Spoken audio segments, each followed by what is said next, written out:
გამარჯობა, ეს ისტორია საინტერესო ფაქტებია და დღეს გესაუბრებით კაზინოს თავისებურებებზე, ფაქტებზე, რომლებზეც შეიძლება არც დაფიქრებულ ხართ და ძალიან გაგაოცებთ. მონეტები. თუ გიფიქრიათ ოდესმე, რატომ იყენებს კაზინო მონეტებს ნაღდი ფულის ნაცვლად? კაზინოში შესვლისას ნაღდი ფულით ყიდულობთ მონეტებს. მოგების შემთხვევაში მონეტებს ცვლით ნაღდ ფულში. წაგების შემთხვევაში კი რა თქმა უნდა არც ფული გრჩებათ და არც მონეტები, მაგრამ ერთი შეხედვით ეს მონეტების ამბავი თითქოს გაუგებრად ჟღერს. მაინც რა შეიძლება იყოს ამის მიზეზი? გასაგებია მონეტებს თითებში ატრიალებენ, რაც ნერვიულობის დროს კარგია. ფულით ასე ვერ ვიზამდით. ან კიდევ მონეტა შეიძლება გამოვიყენოთ ყურადღების გადასატანად, ან გასართობად, ან უბრალოდ მაგიტაზე დავაკაკუნოთ. ასევე ადვილი დასათვლელია, მაგალითად არსებობს იმხელა კალიბრის მონეტები, რამხელა კუპიურებიც ფიზიკურად არ არის, მაგრამ ამ ყველაფრის მიუხედავად არსებობს ერთი უმნიშვნელოვანესი მთავარი მიზეზი, რაც კაზინოს მხრიდან ძალიან წინდახედული და ფსიქოლოგიურად გათვლილი ნაბიჯია. მოთამაშისთვის ძალიან რთულია უყუროს თუ როგორ კარგავს ნაღდ ფულს. ამიტომ მან შეიძლება დროზე ადრე შეწყვიტოს თამაში, რაც კაზინოსთვის ბუნებრივია წამგებიანია. ხოლო როდესაც მონეტებით თამაშობთ, ეს გაცილებით მარტივი ხდება, რადგან თამაშისას არ გიწევთ იმის ყურება თუ როგორ კარგავთ უშუალოდ თანხას. ამ დროს ვერაცნობიერებთ თუ რამდენად დიდი რაოდენობის თანხას აგებთ. უფრო კარგად რომ ავხსნათ, ეს იმ შემთხვევას გავს, როდესაც ნივთებს ნაღდი ფულით ყიდულობთ. ამ დროს გვეჩვენება თითქოს გაცილებით მეტს ვხარჯავთ, ვიდრე ბარათით გადახდისას. ასევე კიდევ აქვს ერთი პლუსი. ზოგიერთი კაზინო RFID ჩიპებს ანთავსებს მონეტებში. RFID იშიფრება როგორც Radio Frequency Identification, რაც ნიშნავს, რომ ამ მონეტების მოპარვისას კაზინო კომპიუტერული პროგრამის საშუალებით მონეტებს გამორთავს, რის შემდეგაც ვერ შეძლებთ მათ გამოყენებას. ანუ მარტივად რომ ვთქვათ, მონეტებს ვერ მოიპარავ, რასაც უშუალოდ ფულზე ვერ ვიტყვით. ინფორმაციის შეგროვება. კაზინოში შესვლის მომენტიდან თქვენი ყოველი ნაბიჯი კონტროლდება. ამასთან კაზინოს აქვს სრული ცდომა თქვენს პირად მონაცემებთან. ასე რომ არავინ იცის თუ რაში გამოიყენებს კაზინო კომპიუტერული პროგრამით შეგროვებულ პერსონალურ მონაცემებს. სწორედ ამიტომ კაზინოები ხშირად ხდებიან იმ ადამიანების მთავარი სამიზნეები, რომელთაც სურთ მათ მონაცემთა ბაზაში შეღწევა და გარკვეული ინფორმაციის მიღება ამა თუ იმ პირზე. მაგალითად, თუ ვინმე ჰაკერს უნდა პირობითად გიოზე ინფორმაციის მოპოვება, მას შეუძლია გატეხოს იმ კაზინოს მონაცემთა ბაზა, რომელშიც გიო დადის, რადგან გარკვეული ინფორმაცია აუცილებლად დახვდება. ეს მიდგომა ჰაკერებში ასე ვთქვათ აპრობირებული მეთოდია. კარტების დათვლა.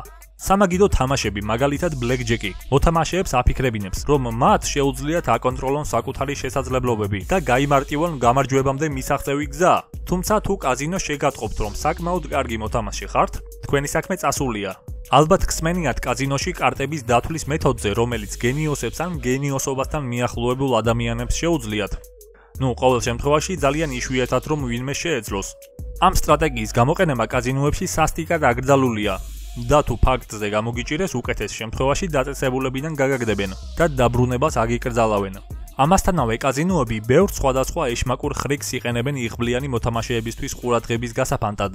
მაგალითად, თუ ადამიანი ბევრს იგებს, მასთან უმალვე გაჩნდება სექსუალური ქალბატონი, რომელიც ნელ-ნელა თავგზას უბნევს, ეფლირტავება სასმელს თავაზობს. ამ ყველაფერს აუცილებლად ემატება საამაყო დეკოლტეც.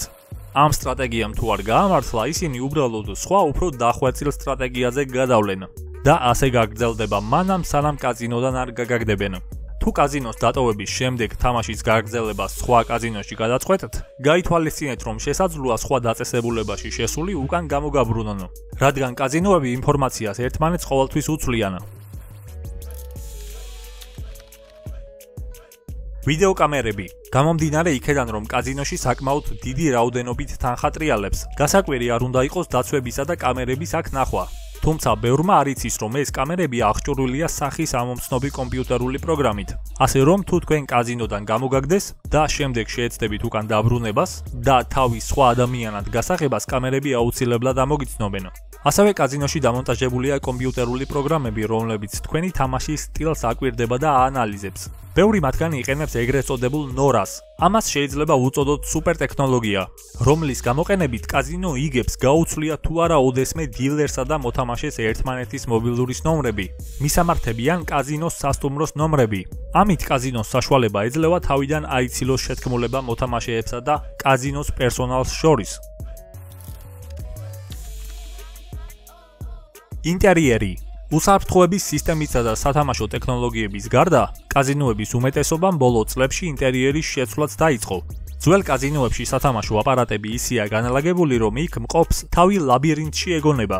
ადრე ღრმად სწამდათ, რომ თუ კაზინოში არ იქნებოდა საათები და ფანჯრები, საიდანაც დღის შუქის სინათლე შემოვიდოდა, ეს მოთამაშეებს დროის შეგრძნების უნარს დააკარგვინებდა და იმაზე მეტ ფულს დახარჯავდნენ, ვიდრე ამ ყოველივეს არარსებობის შემთხვევაში. თეორიულად ეს იდეა მშვენიერია და კაზინოები სწორედ ამ სტრატეგიით იგებოდა. თუმცა ერთხელაც კაზინოს დიზაინერმა როჯერ ტომასმა შექმნა სრულიად განსხვავებული დიზაინის მქონე კაზინო ლას-ვეგასში. მან არა მარტო საათები დაამატა ახალ კაზინოს, არამედ დღის შუქს შესაძლებლობა მისცა კაზინოში შეღწევის. ძველ დიზაინთან შედარებით ჭერი უფრო მაღლა ასწია და სათამაშო აპარატებიც მწყობში განალაგა. ასე უფრო მარტივი გახდა გადაადგილება. გამოკვლევებმა აჩვენა, რომ ახალი დიზაინის მქონე კაზინოებში მოთამაშეები გაცილებით უფრო მეტ ფულს ხარჯავენ და გაცილებით უფრო მშვიდად და კომფორტულად გრძნობენ თავს ვიდრე ძველში. კაზინოს უარყოფითი თვისებები. კაზინოს მოაქვს შემოსავალი და ქმნის სამუშაო ადგილებს, თუმცა ამ ყველაფერთან ერთად ის ბევრ არასასურველ რაღაცასაც მალავს. 2005 წელს მერილენდში ვილიამს ევანსმა და ჯული ტოპოლესკიმ ჩაატარეს კვლევა. მათ დაადგინეს, რომ კაზინოების გავრცელებამ რეგიონში სამუშაოთა რაოდენობა 5%-ით გაზარდა. ეს კარგი შედეგი იქნებოდა, რომ არა უარყოფითი გვერდითი მოვლენები.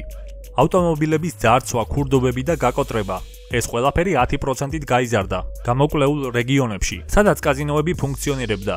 სხვა კვლევამ, რომელიც ამერიკის შეერთებულ შტატებში ჩატარდა, გამოაშკარავა, რომ იმ ქვეყნებში, სადაც ბევრი კაზინო მუშაობდა, დანაშაულთა 8% სწორედ რომ კაზინოებში ხდებოდა.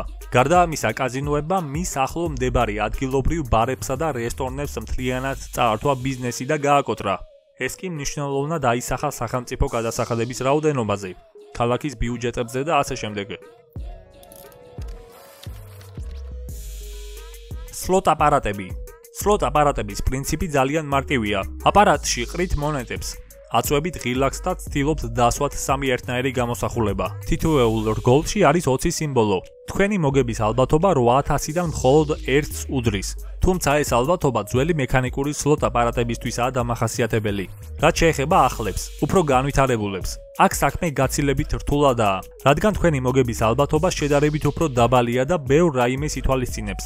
ასეთი აპარატები მთლიანად კომპიუტერული პროგრამებით იმართება და დაპროგრამებულია იმგვარად, რომ ხშირად პირველ და მეორე დატრიალებაზე ერთნაირ სიმბოლოებს აგდებს, ხოლო ბოლოზე განსხვავებულს, თითქოს წარმატებულს. ესეც ერთგვარი ხრიკია მოთამაშეების შესატყუებლად, რადგან ამგვარი მეთოდი ძალიან მოქმედებს მოთამაშის ფსიქიკაზე. ის ფიქრობს, რომ მოგებასთან ძალიან ახლოსაა და შემდეგ ცდაზე შეიძლება ჯეკპოტიც დასვას. ამიტომ კიდევ ყიდულობს მონეტებს. თუ ონლაინშია, კიდევ რიცხავს.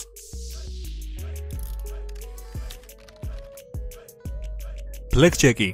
და ბოლოს ბლეკჯეკზეც გეტყვით რამდენიმე საინტერესო ინფორმაციას. ბლეკჯეკი კაზინოს ერთ-ერთი ყველაზე პოპულარული სამაგიდო თამაშია. გაჩნდა საფრანგეთში მე-18 საუკუნის დასაწყისში. იმ დროისთვის მისი სახელწოდება იყო 21. სახელი ბლეკჯეკი ამერიკულ კაზინოებში შეიძინა.